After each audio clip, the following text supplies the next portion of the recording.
12 जनवरी 1863, मृत्यु 4 जुलाई 1902, वेदांत के विख्यात और प्रभावशाली आध्यात्मिक गुरु थे।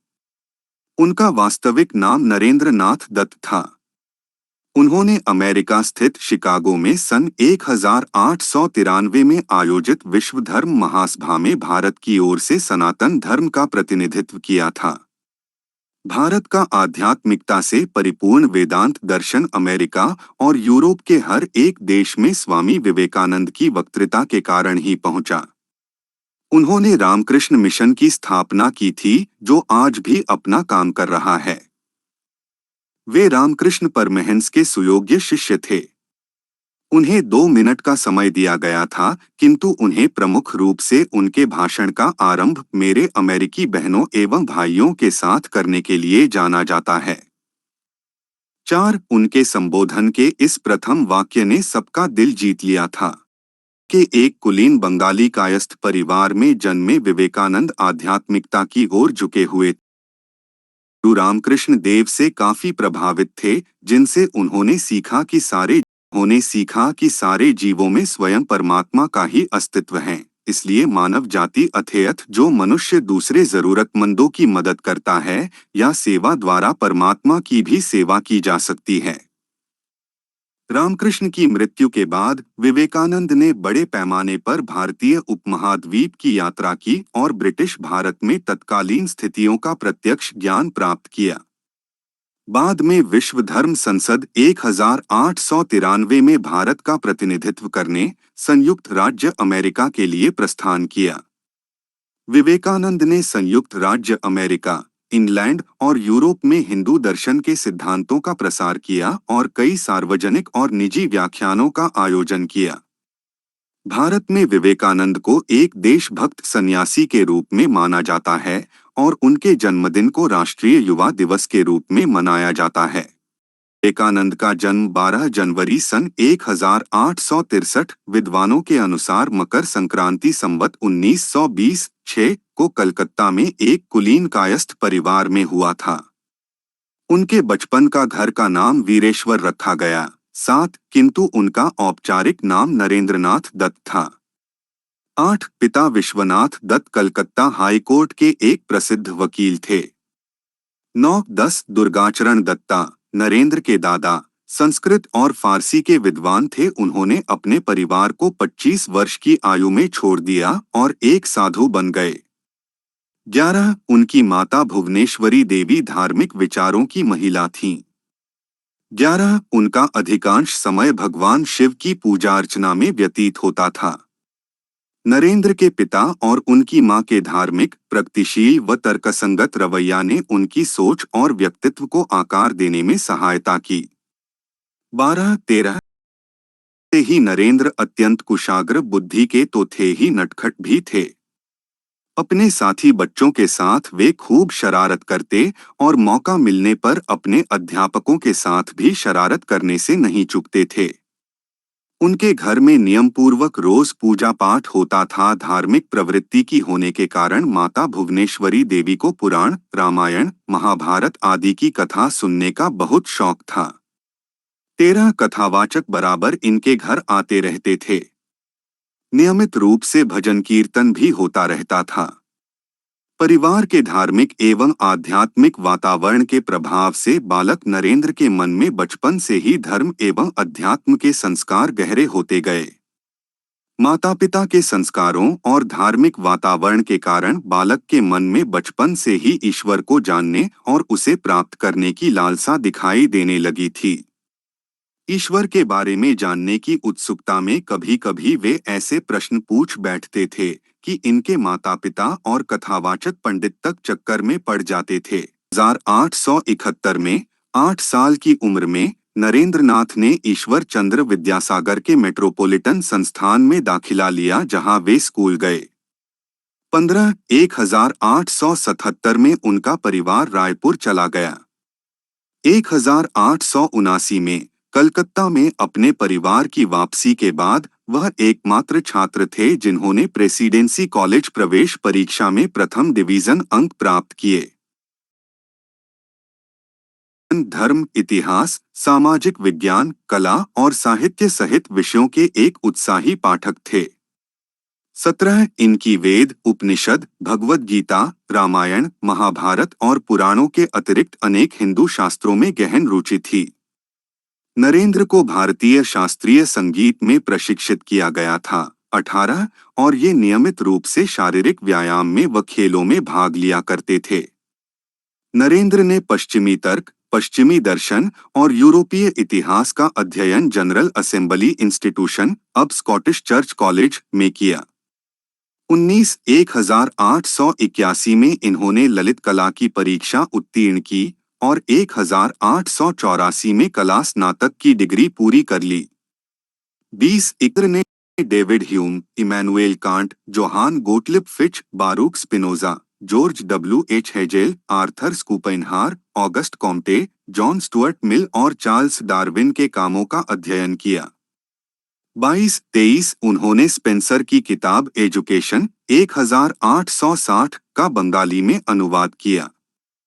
24 ये हर्बर्ट स्पेंसर के विकासवाद से काफी मोहित थे।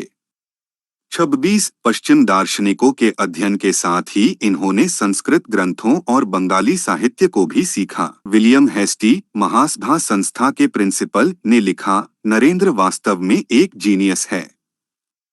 मैंने काफी विस्तृत और बड़े इलाकों में यात्रा की है, लेकिन उनकी जैसी प्रतिभा वाला का एक भी बालक कहीं नहीं देखा, यहाँ तक कि जर्मन विश्वविद्यालयों के दार्शनिक छात्रों में भी नहीं। अनेक बार इन्हें श्रुतिधर, विलक्षण स्मृति वाला एक व्यक्ति भी कहा गया है।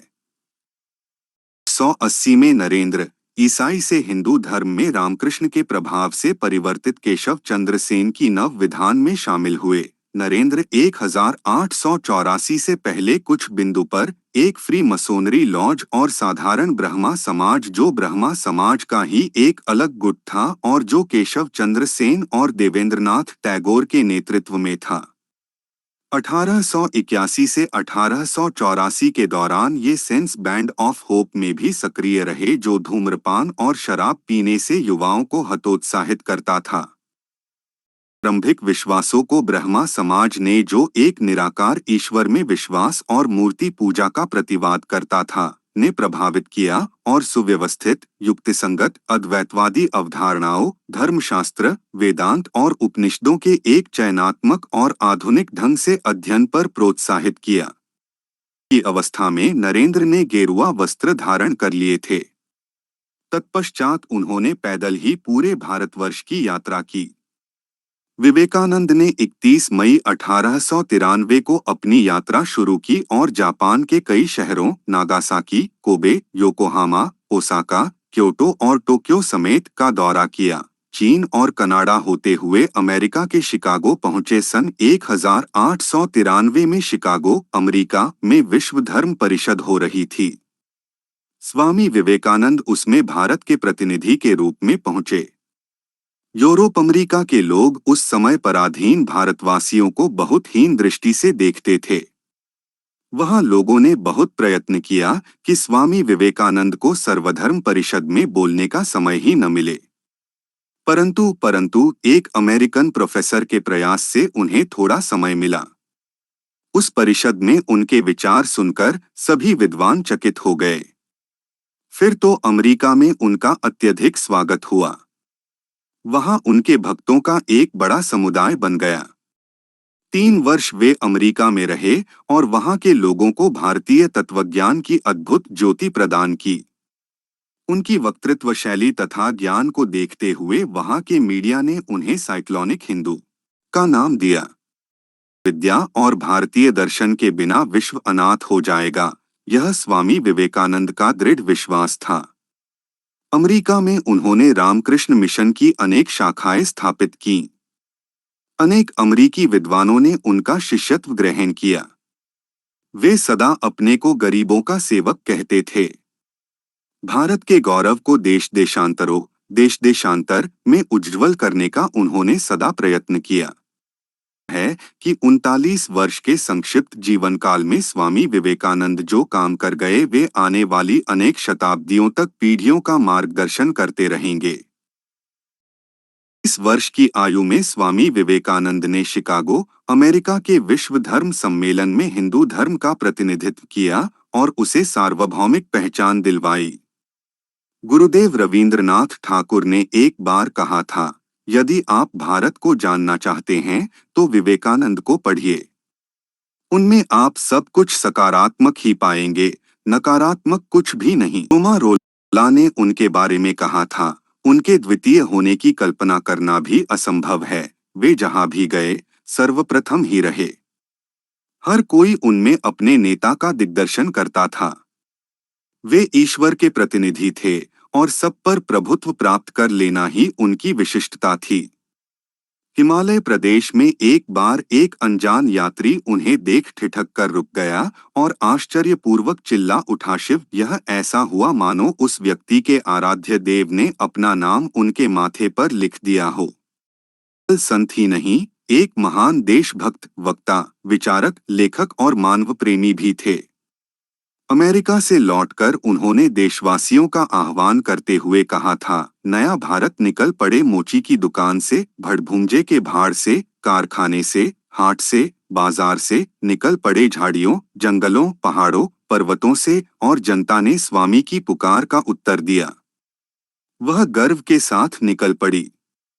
महात्मा गांधी को आजादी की लड़ाई में जो जनसमर्थन मिला, वह विवेकानंद के आह्वान का ही फल था। इस प्रकार वे भारतीय स्वतंत्रता संग्राम के भी एक प्रमुख प्रेरणा के स्रोत बने। उनका विश्वास था कि पवित्र भारतवर्ष धर्म एवं दर्शन की पुण्यभूमि है। यही बड़े बड़े महात्माओं व ऋषियों का जन्म हुआ, यही संन्यास एवं त्याग की भूमि है, तथा यही केवल यही आदिकाल से लेकर आज तक मनुष्य के लिए जीवन के सर्वोच्च आदर्श एवं मुक्ति का द्वार खुला हुआ है। उनके कथन, उठो, जागो, स्वयं जागकर औरों को जगाओ, अपने नरजन्म को सफल करो और तब तक नहीं रुको जब तक लक्ष्य प्राप्त न हो जाए, के अंत और सारगर्भित व्याख्यानों की प्रसिद्धि विश्व भर में है। जीवन के अंतिम दिन उन्होंने शुक्ल यजुर्वेद की व्याख्या की और कहा, एक और विवेकानंद चाहिए, यह समझाने के लिए कि इस विवेकानंद ने अब तक क्या किया है। उनके शिष्यों के अनुसार जीवन के अंतिम दिन 4 जुलाई 1902 को भी उन्होंने अपनी ध्यान करने की दिनचर्या को नहीं बदला और प्रातः 2-3 घंटे ध्यान किया और ध्यानावस्था में ही अपने ब्रह्मरंध्र को भेद कर महासमाधि ले ली। बेलूर में गंगा तट पर चंदन की चिता पर उनकी अंत्येष्टि की गई। इसी गंगा तट के दूसरी ओर उनके गुरु रामकृष्ण परमहंस का 16 वर्ष पूर्व अंतिम संस्कार हुआ था। और अनुयायियों ने उनकी स्मृति में वहां एक मंदिर बनवाया और समूचे विश्व में विवेकानंद तथा उनके गुरु रामकृष्ण के संदेशों के प्रचार के लिए 130 से अधिक केंद्रों की स्थापना की। इनका एक प्रसिद्ध कथन था, उठो, जागो और लक्ष्य प्राप्ति तक मत रुको।